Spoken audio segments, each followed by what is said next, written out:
All right, so welcome back to Supper and Suds. My name's Ron. If you've never seen this before, super quick rundown. The whole idea behind these videos is to simplify your life a little bit. I'm a single guy, work full-time job, busy lifestyle. Although I like to cook, I don't have a lot of time to cook. And I do like to eat home-cooked meals because it's real easy to get in the habit of stopping out and getting takeout food, fast food, eating out.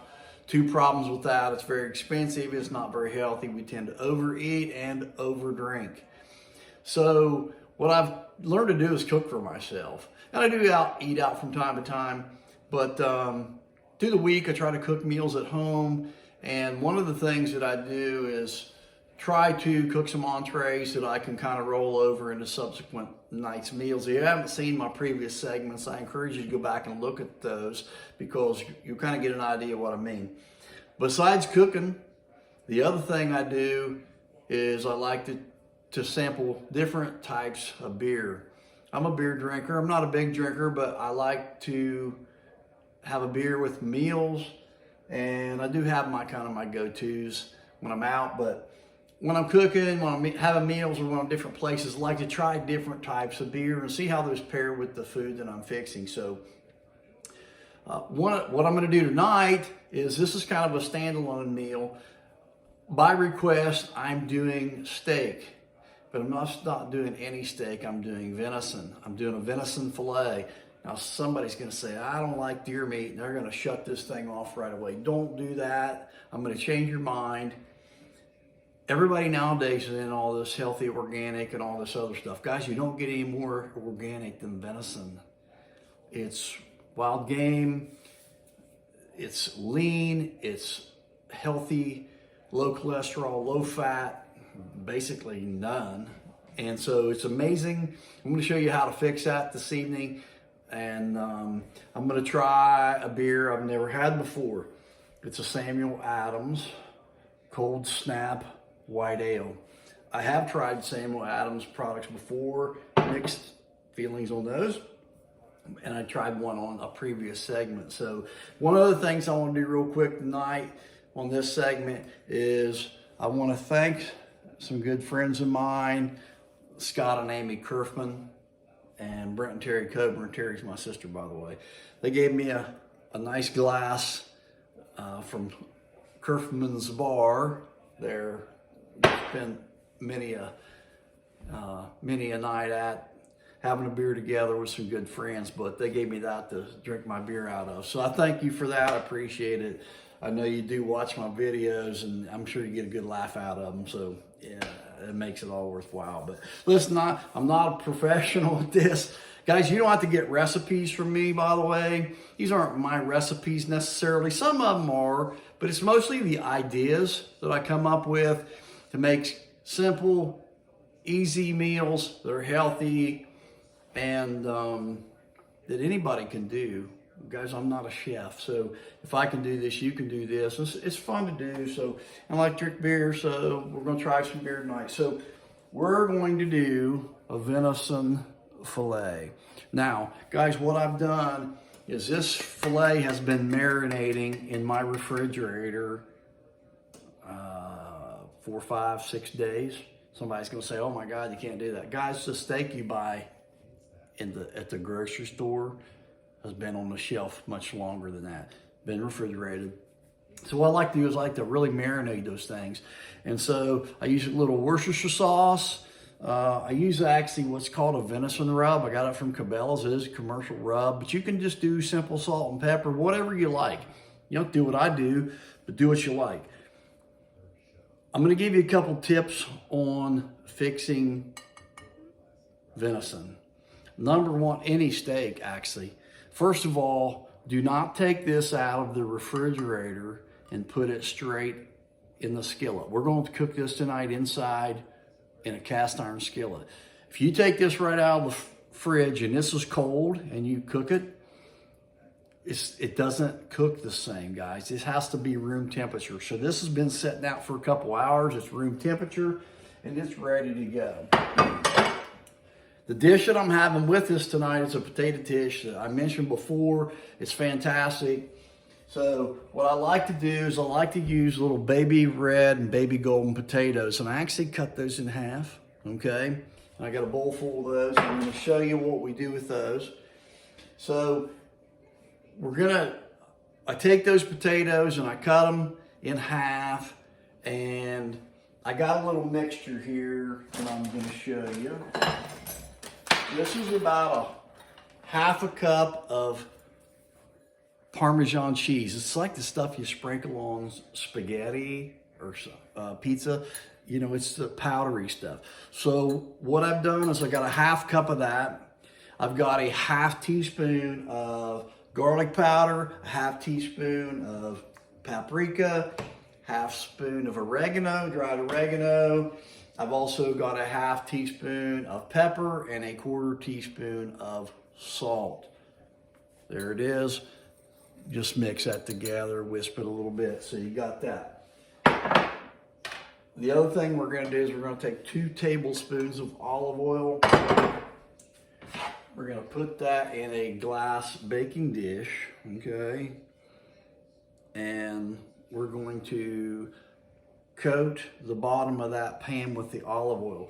Got my oven preheated at 400 degrees, okay? And so what we're gonna do is we're gonna take our little concoction and we're gonna sprinkle that in this pan. Now guys, I'm gonna tell you something. Do not try to spread it with a fork or a spoon. You've just got to sprinkle it in here. Try to get it as even as you can. But when it's in the pan, it's in the pan. Don't mess with it. You'll goof it up, okay? So I have got my concoction all in there. And then what I'm gonna do is I'm gonna take these potatoes and I'm gonna put them the cut side down, and I'm gonna just gently press them down in that cheese, okay? That cheese and that whole mixture. So what I'm gonna do like that, okay, is I'm gonna put them down in there. Once I'm done with that, I'm gonna put them in the oven for about 12 to 15 minutes, and they'll be done. So while I'm finishing this up, I'm gonna take a pause here. I'm gonna get those in the oven. I'm gonna show you how I fix my steak in a minute. We're gonna try a little bit of Samuel Adams. Be right back. All right, so welcome back. So listen, we got our potatoes in the oven, and I want to make a correction here. I told you about 15 minutes on those. It's 35 minutes at 400 degrees to cook those. Now listen, this meal really, between prep time, fixing the potatoes, fixing your filet, I'm going to tell you it's not an hour, but it's probably somewhere close to that by the time you prep everything, get it set up. But you can probably do it in 45 or 50 minutes, maybe.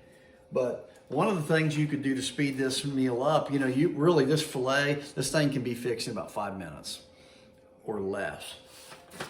You guys have seen me use these before, a Little Potato Company. These things are fantastic. This is lemon and garden herb. It's a mixture of baby goldens and baby reds. You put that sucker in, I put a couple tablespoons, about a tablespoon of olive oil in there, mix it up, put the seasoning pack, recover it, 5 minutes in the microwave, and those are ready to go. Just something, again, to simplify and speed things up, but still have a nice side here. And I got a bag salad in the fridge, so you can have a bag salad to go along with it if you wanted to. Steak and a salad, steak and some potatoes. So pretty simple meal. This potato recipe takes a little bit longer. So while the potatoes are in, because I'm going to let those almost finish before I put this filet in the pan, because this filet cooks that fast. So we're going to try our Samuel Adams. So Samuel Adams Cold Snap White Ale. So one of the things I like to do is just kind of take a look at the beer. It's got a nice head on it there, and again, I like to get the nose. A little bit citrusy. I smell some citrus there for sure on the nose. And it's got a little cloudiness to it. It's got a nice refreshing smell, really. The aroma is really nice. So I like to take a little taste of that, kind of let that settle in the palate. Like my buddy Scott likes to repeat my little saying there, the first taste is a waste. And it kind of gives a chance for that to just kind of settle in the palate. And really, when you get a second taste of a new beer like that, you can really get a better idea of the flavors and what you're dealing with. But my first impression of that is pretty good. So I've had some Samuel Adams products in the past that were extremely bitter. I don't particularly care for that. So let me talk about the steak for just a second.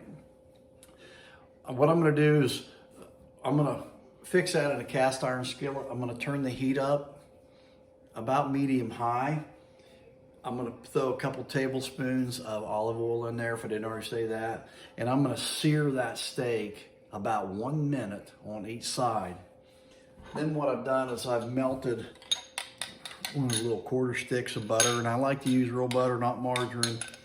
And I have added about a half teaspoon of fresh minced garlic.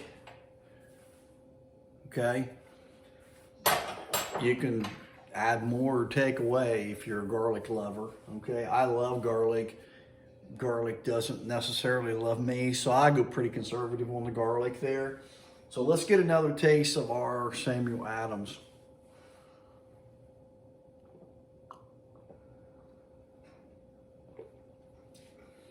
So it definitely hits me up front with a lot of citrus. It's nice, and maybe across the top of the palate.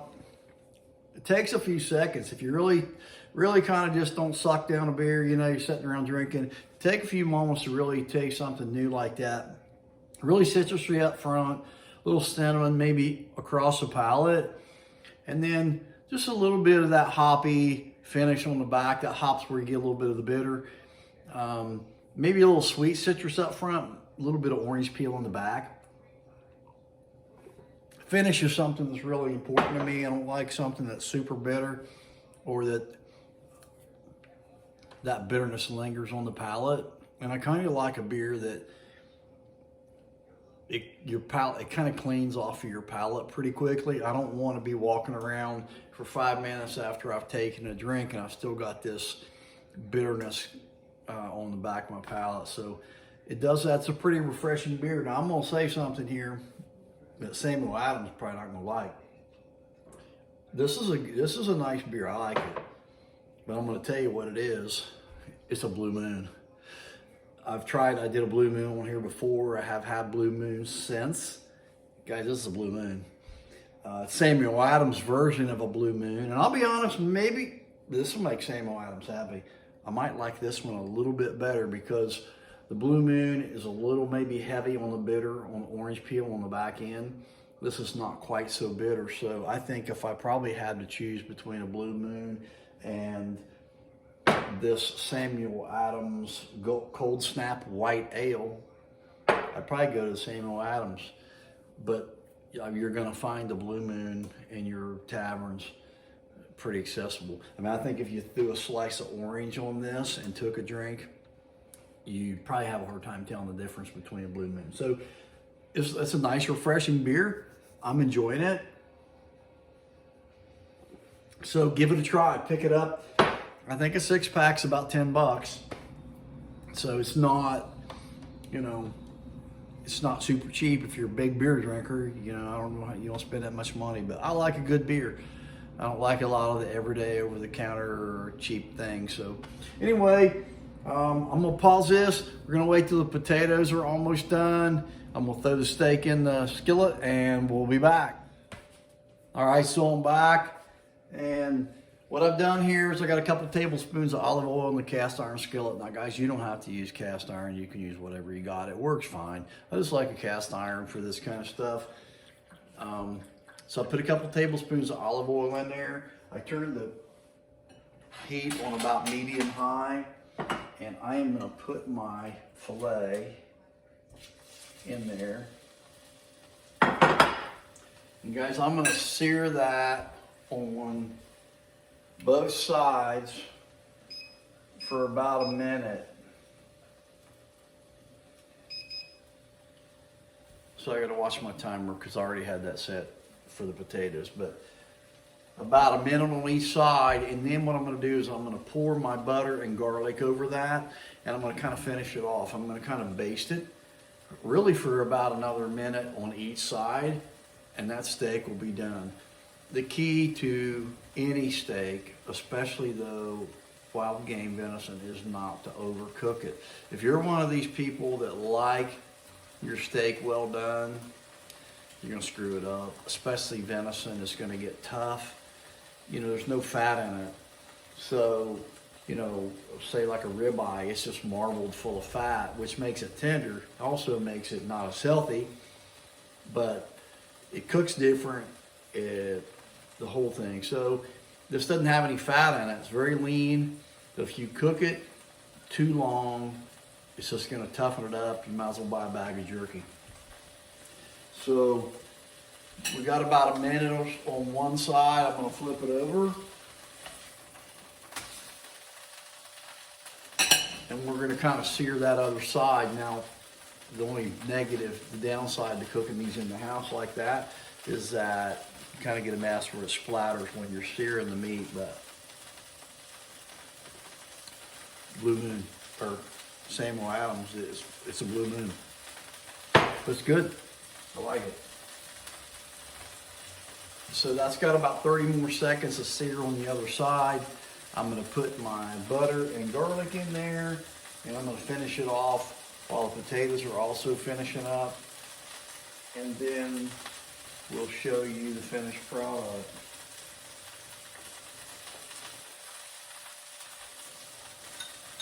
So,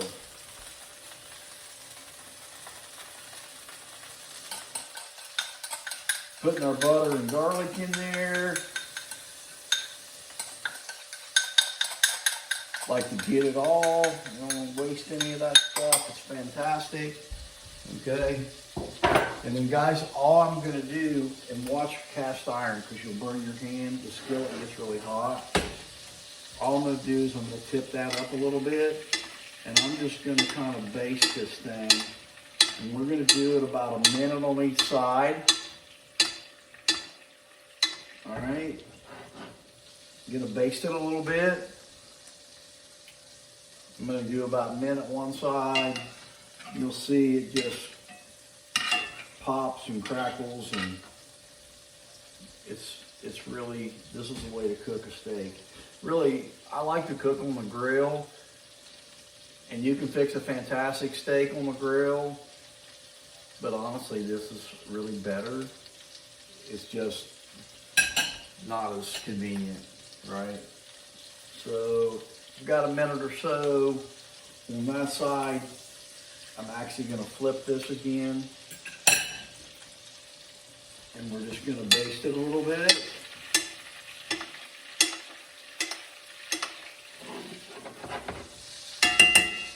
With our butter and garlic. And so I'm almost done. You kind of got the idea. I'll show you our finished product in just a second. All right, so I'm back. So my potatoes are done. My steak's done. Now guys, you always want to let a steak rest for a few minutes before you slice it. It's super important to the finish on the steak. So I want to show you these potatoes. So these things were in the oven 35 minutes. You can see that. But when you pull them out, you got this really nice little crusty, cheesy deliciousness on there.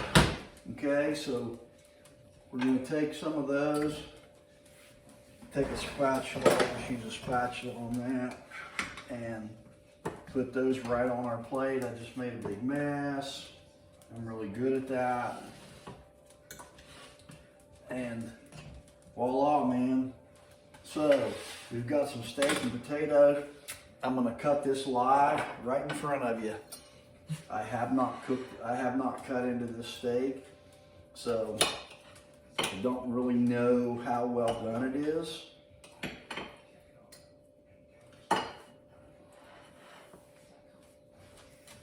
That's kind of a perfect mid-rare as far as I'm concerned.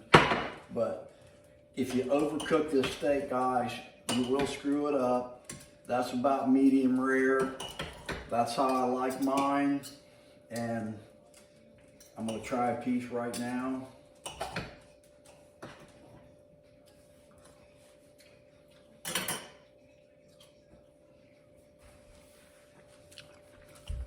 That steak is absolutely fantastic.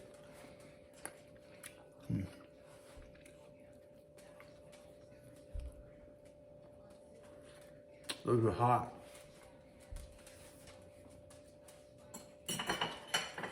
So guys, we've got a fantastic venison fillet and some potatoes that are cooked absolutely perfect. Now that's an hour meal. That's maybe something for a day off. But I had some requests for a steak. You got a steak. You got a fantastic Samuel Adams. Enjoy it a lot. Pairs well with this meal. So I hope you enjoyed this. Listen, not really on Facebook anymore. So not really getting the word out on these. I don't know what, I may have to fire that back up, but please tell some friends about it if you enjoy this. Give me a like, subscribe to the channel, tell some other people, show them what I'm doing. It's kind of fun. If you think I suck, don't do it. But until next time, I'm out.